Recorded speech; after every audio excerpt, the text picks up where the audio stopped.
बिस्मिल्लाहिर्रहमानिर्रहीम। अस्सलाम वालेकुम डियर स्टूडेंट्स। आज के लेक्चर में हम एक्सरसाइज 6.6 का क्वेश्चन नंबर 1, 2 और 3 करेंगे। तो चलें आज के पहले क्वेश्चन की स्टेटमेंट देखते हैं।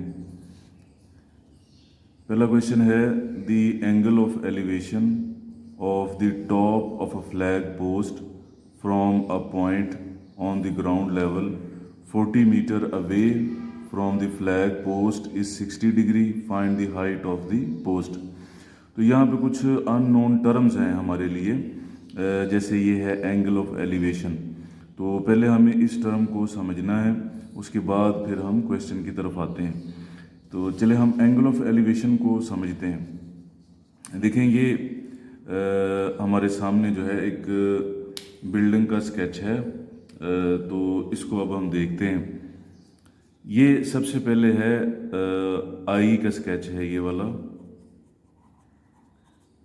ये हमारे पास एक बिल्डिंग है, ये रेक्टेंगुलर शेप बिल्डिंग है। ये टॉप ऑफ बिल्डिंग है और ये फुट ऑफ बिल्डिंग है। ये जो सीधी लाइन है ए से शुरू होकर डी तक, ये एडी लाइन जो है ये हमारी आई का लेवल है जब हम बिल्कुल सीधा देखते हैं। जो बी पॉइंट है ये पॉइंट बिल्डिंग की टॉप पे है और ये जो सी पॉइंट है ये पॉइंट फुट ऑफ बिल्डिंग पे है, उसके बिल्कुल नीचे है। अब ये जो एडी लाइन है बिल्कुल सीधी, जिसे हम आई की मदद से सीधा देखते हैं, एडी लाइन, और ए जो पॉइंट है ये आई को जाहिर कर रहा है। इससे जब हम इसकी टॉप को देखते हैं बिल्डिंग की, बी पॉइंट को, तो एडी लाइन और ये ए से जब बी को देखते हैं तो ये ए बी लाइन, ये जब आपस में एंगल बनाती हैं तो ये बनाती हैं एंगल ऑफ एलिवेशन। तो ये होता है एंगल ऑफ एलिवेशन जब हम टॉप को देखते हैं किसी बिल्डिंग के। इसी तरह एक और एंगल का जो है हमें वो आगे देखना है अगले क्वेश्चंस में, angle of depression. Angle of depression क्या होता है कि जो सीधी लाइन है हमारी लेवल अंक का एडी, वहाँ से जब हम ए पॉइंट से नीचे की तरफ देखते हैं फुट ऑफ बिल्डिंग, तो एडी लाइन और एसी लाइन के दरमियान जो एंगल बनता है उसे कहते हैं एंगल ऑफ डिप्रेशन। तो सिंपल ये हुआ कि जब हम ऊपर देखते हैं किसी बिल्डिंग को या किसी और चीज़ को ऊपर की तरफ, तब एंगल ऑफ एलिवेशन बनता है, और जब हम नीचे देखते हैं फुट ऑफ बिल्डिंग को तो एंगल ऑफ डिप्रेशन बनता है। तो अब एंगल ऑफ एलिवेशन की जो डेफिनेशन है आपकी बुक में, तो उसको हम डिस्कस कर लें।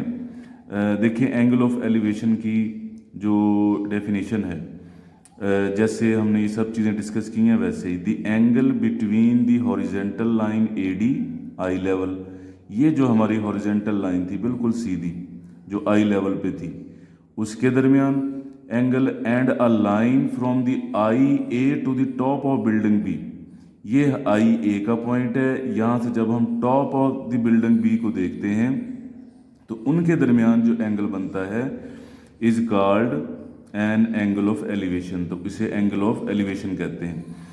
इसी तरह अब अगर हम इसका एंगल ऑफ डिप्रेशन की डेफिनेशन बिल्कुल यहाँ से बना सकते हैं, बुक में लिखी हुई है, टेक्स्ट बुक में। इसमें हमने एक दो जगह पे चेंज करनी है तो ये एंगल ऑफ डिप्रेशन बन जाएगा। देखें कैसे। वहाँ हम कह रहे थे कि हॉरिजेंटल लाइन एडी और आई पॉइंट जो है ए, वहाँ से टॉप ऑफ द बिल्डिंग, अब हम कहेंगे कि उसकी फुट ऑफ द बिल्डिंग। तो यही डेफिनेशन अगर हम देखें तो यहाँ the angle between the horizontal line A D eye level and a line from the eye A, line from the eye A to the top of building B, जहाँ लिखा था तो वहाँ पे हम लिख देंगे फुट ऑफ। तो अगर हम फुट ऑफ लिख दें, ये ऑफ लिखा हुआ है, फुट ऑफ बिल्डिंग, अब बी पॉइंट नहीं है, फुट पे सी पॉइंट है और बी की जगह हम सी लिख दें तो is called an angle of depression. तो ये जहाँ पे एलिवेशन है वहाँ पे एंगल ऑफ डिप्रेशन हमारे पास बन जाएगा। तो ये इतना सिंपल है। एंगल ऑफ एलिवेशन की डेफिनेशन को याद करें, ये इम्पोर्टेंट है। और उसमें टॉप की जगह पे फुट लगा दें, क्योंकि एंगल ऑफ डिप्रेशन में हम आई से उसके फुट को देखते हैं, और ज़ाहिर है उसका नाम हमने और रखा हुआ है। तो टॉप का नाम जो था वो बी था, तो उसकी फुट का नाम सी है, तो हम यहाँ पे सी लिख देंगे। Is called an angle of elevation की बजाय डिप्रेशन। तो पूरी डेफिनेशन में ये दो जगह पे और यहाँ पे इसका नाम चेंज करना है। तो ये तो स्टूडेंट था एंगल ऑफ एलिवेशन और angle of depression.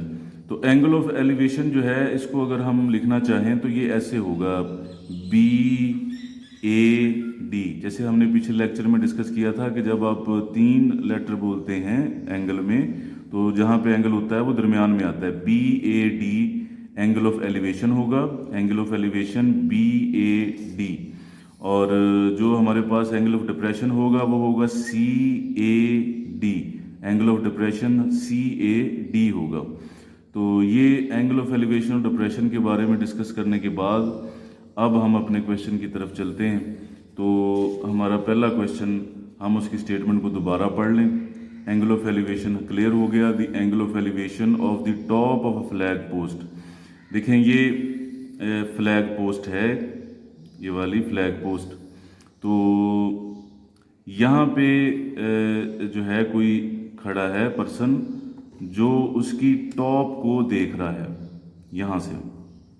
The angle of elevation of the top of a flag post from a point on the ground level. ये ग्राउंड लेवल है, ग्राउंड लेवल से एक पॉइंट पर वो ऊपर की तरफ देख रहा है। एंगल ऑफ एलिवेशन ऊपर की तरफ देख रहा है उसकी टॉप को, पोस्ट की सी को। 40 metre away from the flag. ये जो यहाँ पे पॉइंट ए पे खड़ा है, ये फ्लैग पोस्ट है। यहाँ से उसका डिस्टेंस 40 मीटर है, यहाँ से उसका डिस्टेंस 40 मीटर है। जो ए पॉइंट पे शख्स खड़ा है, इसका distance from the flag 40 meter है। Away from the flag post is 60 degree. उसका जो एंगल बन रहा है एलिवेशन का वो 60 डिग्री है। Find the height of the post. तो हमें ये जो पोस्ट है फ्लैग पोस्ट, इसकी हमें हाइट फाइंड आउट करनी है। हम एक्सपोज कर लेते हैं। तो इसको रिवाइज करें कि ये फ्लैग पोस्ट है BC।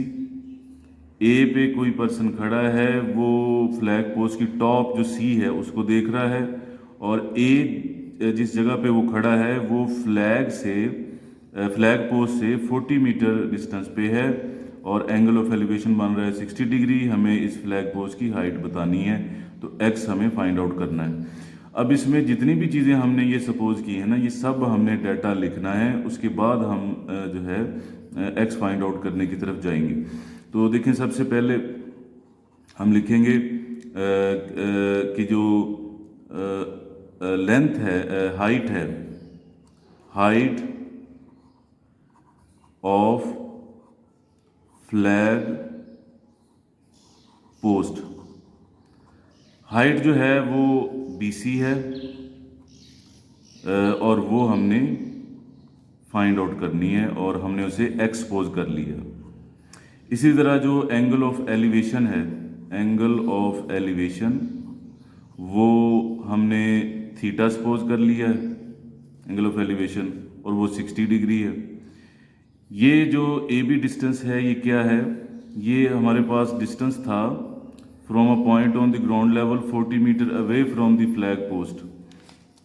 तो AB जो हमारे पास डिस्टेंस है, मेजर AB, वो 40 मीटर है। अब यहाँ पे लिख सकते हैं डिस्टेंस फ्रॉम फ्लैग पोस्ट। अब आए हम अब इस ट्राइंगल की तरफ। तो ये राइट एंगल ट्राइंगल हमें नज़र आ रही है। इसमें ये राइट एंगल है। जैसे कि हमें पता है कि राइट एंगल के सामने वाली जो साइड है वो हाइपोटेनियस है। ये हमारे पास परपेंडिकुलर है, और ये वाली साइड बेस है। अब लास्ट एक्सरसाइज में भी हमने इस तरह के क्वेश्चन किए थे, जिनमें हमें कुछ साइड फाइंड आउट करनी होती थी। तो अगर हम ये एक्स अब फाइंड आउट करना चाहते हैं, तो इसकी रेशो हमने उस साइड के साथ बनानी है जिसका हमें पता है और वो बेस है और वो 40 मीटर है। तो परपेंडिकुलर और बेस से हमें पता है कि जो टेंजेंट थीटा है, टेंजेंट थीटा का फार्मूला होता है परपेंडिकुलर ओवर बेस। तो इस पे टेंजेंट थीटा लगेगा। तो अब हम इसको फाइंड करते हैं। Tangent theta is equal to perpendicular over base.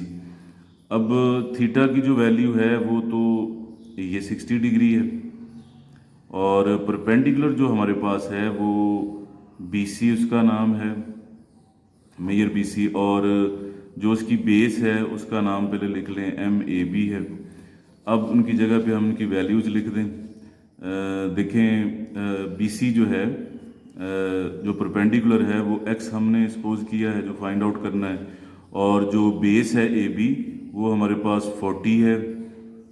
tan 60 जो है इसकी वैल्यू अब हम कैलकुलेटर से फाइंड आउट करेंगे। तो इसकी वैल्यू हम फाइंड आउट करते हैं tan 60 की।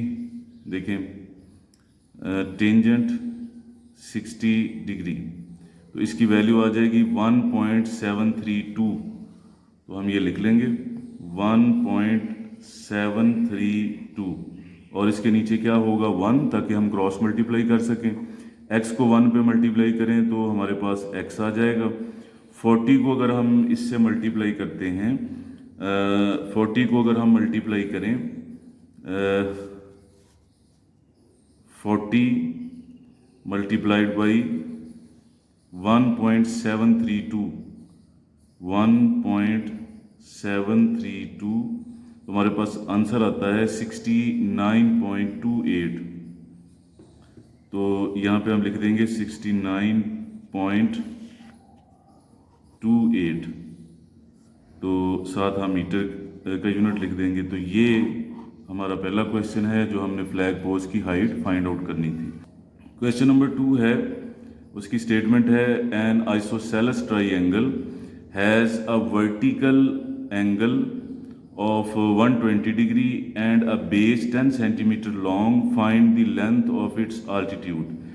तो इसमें बहुत सारी टर्म्स हैं जिन्हें हमें देखना है, जैसे आइसोसेलेस ट्राइंगल क्या होती है, उसका वर्टिकल एंगल क्या होता है, फिर उसकी बेस क्या होती है, आल्टीट्यूड क्या होता है। तो क्वेश्चन को स्टार्ट करने से पहले इन टर्म्स को हम देख लें। तो सबसे पहले देखें आइसोसेलेस ट्राइंगल की डेफिनेशन को देखते हैं। आइसोसेलेस ट्राइंगल कौन सी होती है? A triangle that has two sides of equal length. ऐसी ट्राइंगल जिसकी दो साइडें जो है वो इक्वल लेंथ की हों। जैसे ये ट्राइंगल हमारे पास है ABC, तो इसमें जो दो साइडें हैं, एक AC ये और एक BC, इन दोनों की लेंथ जो है वो सेम है। तो जिस ट्राइंगल की दो साइडों की लेंथ सेम होगी, इक्वल होगी, हम उसे आइसोसेलेस ट्राइंगल कहेंगे। अब इसमें कुछ टर्म्स हैं जिन्हें हमें देखना है। वर्टिकल एंगल क्या होता है आइसोसेलेस में, आल्टीट्यूड क्या होता है और बेस क्या होता है। देखें इसका ये जो ऊपर वाला एंगल है जहाँ पे दोनों इक्वल साइड्स मीट कर रही हैं, AC और BC दोनों इक्वल साइड जहाँ पे मिल रही हैं C पॉइंट पे, यहाँ पे जो एंगल बनता है इस एंगल को हम वर्टिकल एंगल कहते हैं। ये वर्टिकल एंगल होता है। अच्छा, अब इसका आल्टीट्यूड क्या होता है? इस पॉइंट से जहाँ पे वर्टिकल एंगल बन रहा है हम एक परपेंडिकुलर ड्रॉ करते हैं। ये परपेंडिकुलर है, चलें हम इसका नाम को रख लेते हैं CD। तो ये जो परपेंडिकुलर है ये इसका आल्टीट्यूड है या इसकी हाइट है? ये हाइट होगी आइसोसेलेस ट्राइंगल की। अब जब ये परपेंडिकुलर हम ड्रॉ करते हैं तो ये इसमें आइसोसेलेस में क्या चेंज आती है वो हमने देखना है। चलें मान लेते हैं कि यहाँ पे जब हमने ये परपेंडिकुलर ड्रॉ नहीं किया था तो यहाँ पे जो एंगल बन रहा था वो बन रहा था 120 डिग्री का एंगल बन रहा था यहाँ पे टोटल। और ये भी हम सपोज कर लेते हैं कि ये जो साइड थी टोटल AB, इसकी लेंथ थी 10 सेंटीमीटर। तो जब ये परपेंडिकुलर ड्रॉ हुआ तो इसने दो काम करने हैं। एक तो जो एंगल 120 डिग्री था इसे इसने हाफ हाफ कर देना है, इधर 60 डिग्री रह जाएगा, इधर 60 डिग्री रह जाएगा। दूसरा, जिस साइड पे ये परपेंडिकुलर जाएगा ए बी साइड पे, ये उसको भी हाफ कर देगा। यानी कि ये 10 सेंटीमीटर है तो इधर वाली जो इस हाफ साइड इसकी होगी वो 5 सेंटीमीटर होगी, और इधर वाली भी जो है वो 5 सेंटीमीटर होगी। तो ये परपेंडिकुलर जो है ये दो काम इसमें करेगा आइसोसेलेस ट्राइंगल में। अब बेस क्या होती है आइसोसेलेस की? बेस होती है जिस साइड पे ये परपेंडिकुलर ड्रॉ होता है, ये जो परपेंडिकुलर हमने ड्रॉ किया है, आल्टीट्यूड जिसे नाम दिया है, जिस साइड पे ये आया है, जिस साइड पे ये गिरा है, उस साइड को यानी ए बी को हम बेस कहते हैं आइसोसेलेस ट्राइंगल की। तो ये कुछ टर्में थी जिनको हमने डिस्कस कर लिया। अब हम क्वेश्चन की तरफ वापस आते हैं। तो क्वेश्चन की स्टेटमेंट को दोबारा देखें। An isosceles triangle has a vertical angle of 120 degree and a base 10 centimeter long. Find the length of its altitude. तो ये ट्राइंगल हमारे सामने है। यहाँ पे एंगल जो है वो 120 डिग्री, जैसे पीछे डिस्कस किया 120 डिग्री एंगल बन रहा था, इस जगह पे 120 डिग्री। तो जब ये आल्टीट्यूड, इसे हम CD का नाम दे देते हैं, ये आल्टीट्यूड जो है वो परपेंडिकुलर गिराया गया इस पे, तो 120 डिग्री जो है ये दो हिस्सों में तकसीम हो गया, इक्वल 60 डिग्री, और इस साइड वाला भी 60 डिग्री होगा। फिर हमें ये भी बताया गया है कि इसकी बेस जो है ये टोटल इसकी जो बेस है A से लेकर B तक ये 10 सेंटीमीटर है। तो इन सारी इंफॉर्मेशंस को लेके अब हमें इसका आल्टीट्यूड जो है वो बताना है, इसकी हाइट बतानी है CD। तो चले हम इसकी हाइट को सपोज कर लेते हैं। तो यहाँ पे हम लिखते हैं let altitude of isosceles triangle, उसे हम CD, उसका नाम है CD, और एक्सपोज कर लेते हैं, और वो हमने फाइंड आउट करना है। अब मज़ीद इसमें हमें चीज़ों को देखना है। देखिए इसमें हमें दो ट्राइंगल नज़र आ रही हैं, ये दो ट्राइंगलें हमें नज़र आ रही हैं। अब अगर हम इस ट्राइंगल को देखें तो ये चूँकि हमने उस पर परपेंडिकुलर ड्रॉ किया है तो ये 90 डिग्री है, ये वाला एंगल, ये 60 डिग्री है। इस ट्राइंगल में अगर हम रहें तो ये मैं थोड़ा सा उसको हाईलाइट कर दूँ समझने के लिए। अगर हम इस ट्राइंगल की बात करते हैं तो ये 60 डिग्री है, ये 90 डिग्री है।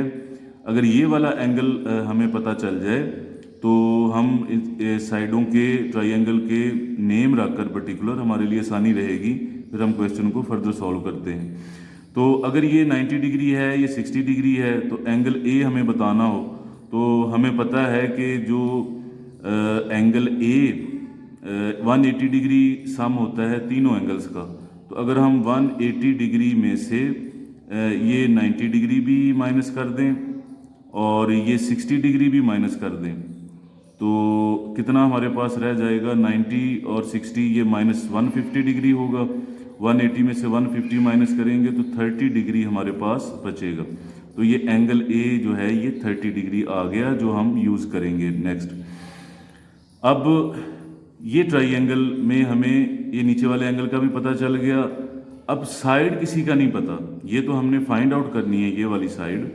तो इसकी रेशो हम किसके साथ बनाएं, हमें साइड का नहीं पता। अगर हम साइड अब देखें, जैसे अभी हमने डिस्कस किया कि जो बेस है आइसोसेलेस ट्राइंगल की, ये जो परपेंडिकुलर है ये इसे हाफ करता है। यानी अगर ये 10 सेंटीमीटर है तो हमें ये वाली साइड चाहिए, तो ये AD जो साइड है ये 5 सेंटीमीटर होगी, ये भी 5 होगी। लेकिन हम इस ट्राइंगल को यूज़ कर रहे हैं तो इसमें ही हम सारी इन्फॉर्मेशन लेकर आएंगे। इस ट्राइंगल को जो है आपने छोड़ देना है, आपने इस ट्राइंगल को देखना है। तो हम यहाँ पे हमें लिखना चाहिए कि जो AD है, मेजर AD, ये मेजर AD जो टोटल हमारी लाइन है AB, मेजर AB, उसका हाफ है, उसको 2 पार्ट्स में डिवाइड करें, यानी 10 को 5 तो ये बनता है। तो देखें AB हमारे पास कितना है, AB तो हमारे पास 10 है। तो 10 को अगर हम 2 पे डिवाइड करें तो 2 5s are 10, तो इसका मतलब है कि ये वाली 5 सेंटीमीटर होगी, ये वाली भी 5 होगी, लेकिन हम इस ट्राइंगल को सॉल्व कर रहे हैं।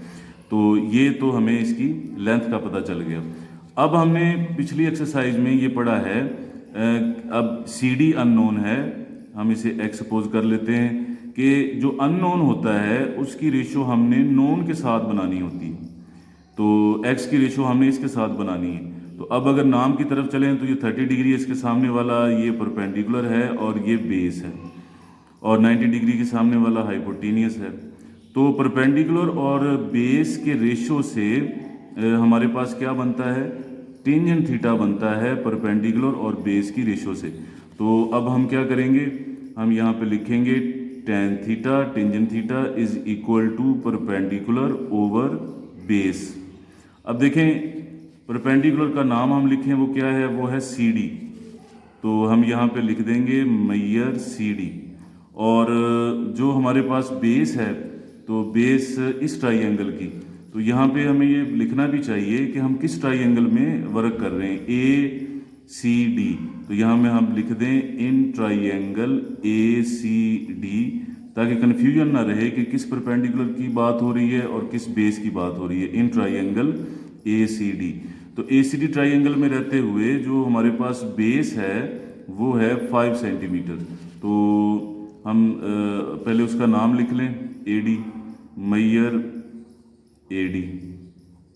अब अगर हम इनकी जगह पे बेस की जगह पे हमने उसका नाम लिख दिया मैयर ए डी। अब हम सी डी की जगह जो हमने सपोज किया था वो लिख देते हैं एक्स, और ए डी जो है हमारे पास वो 5 है, तो हम उसकी जगह 5 लिख देते हैं। इधर इस साइड पे थीटा चल रहा है, तो हम थीटा की जगह 30 डिग्री लिख देंगे, ये वाला एंगल 30 डिग्री। तो tan 30 डिग्री जो है, अब हमें इसकी वैल्यू फाइंड आउट करनी है और फिर हम इसकी नेक्स्ट कैलकुलेशन की तरफ जाएंगे। तो इसकी हम वैल्यू फाइंड आउट करते हैं tan 30 डिग्री की। तो tan 30 डिग्री की देखें वैल्यू, टेंजेंट 30 डिग्री, इसकी वैल्यू है 0.577। तो हम यहाँ पे लिख देंगे 0.577। तो अब अगर हम यहाँ पे 1 लिखकर क्रॉस मल्टीप्लाई करें, तो x को 1 से मल्टीप्लाई करें तो हमारे पास x आ जाएगा। अब हम इसे अगर 0.577 को 5 से मल्टीप्लाई करें तो हम मल्टीप्लाई करके देखते हैं। मल्टीप्लाई हम करेंगे 0.577 को मल्टीप्लाई हम करेंगे 5 से। तो अगर हम 5 से मल्टीप्लाई करें तो हमारे पास 2 पॉइंट जो आंसर आता है वो आता है 2.885। तो इसे अगर टेक्स्ट बुक से आंसर से हमें मैच करना है तो इसको हम राउंड ऑफ कर देते हैं, तो यहाँ पे एक नंबर ऐड हो जाएगा, तो ये 8 की बजाय 9 हो जाएगा, 2.89। तो ये सेंटीमीटर, ये हमारा x या आल्टीट्यूड होगा जो हमने फाइंड आउट करना था। अब स्टूडेंट चलते हैं क्वेश्चन नंबर 3 की तरफ। तो क्वेश्चन नंबर 3 की स्टेटमेंट देखें, a tree is 72 metre high, find the angle of elevation of its top from a point 100 metre away on the ground level. अच्छा, ये हमारे पास एक ट्री है BC, इसकी हाइट है 72 मीटर। एंगल ऑफ एलिवेशन हमने डिस्कस कर लिया है। Find the angle of elevation of its top from a point 100 metre away on the ground. Ground पे इस ट्री से 100 मीटर डिस्टेंस पर एक पॉइंट है, वहाँ से हमने इस ट्री की टॉप का angle of elevation find out करना है। तो एंगल ऑफ एलिवेशन के बारे में हम डिस्कस कर चुके हैं। जो इन्फॉर्मेशन है इसको लेते हुए अब हमने ये एंगल फाइंड आउट करना है। तो यहाँ पे हम लिख लें लेट, देखिए हमारे पास जो हाइट है ट्री की वो लिखें सबसे पहले, हाइट ऑफ ट्री, उसे हमने BC का नाम दिया है, मेजर BC, और वो हमारे पास 72 मीटर है। इसी तरह 100 मीटर क्या है, 100 मीटर इसका डिस्टेंस है फ्रॉम ट्री से उस पॉइंट का डिस्टेंस डिस्टेंस फ्रॉम ट्री, तो ये हो जाएगा ए बी, और मेजर ए बी जो है ये हमें 100 मीटर दिया हुआ है। हमें क्या फाइंड आउट करना है, हमें फाइंड आउट करना है एंगल ऑफ एलिवेशन ट्री की टॉप का, वो थीटा हमने सपोज कर लिया है और वो हमने फाइंड आउट करना है। चले, ये हमारे पास 90 डिग्री है, इसके सामने वाली साइड हाइपोटेनियस है, थीटा के सामने वाली साइड जो है वो परपेंडिकुलर है, और ये हमारे पास बेस है।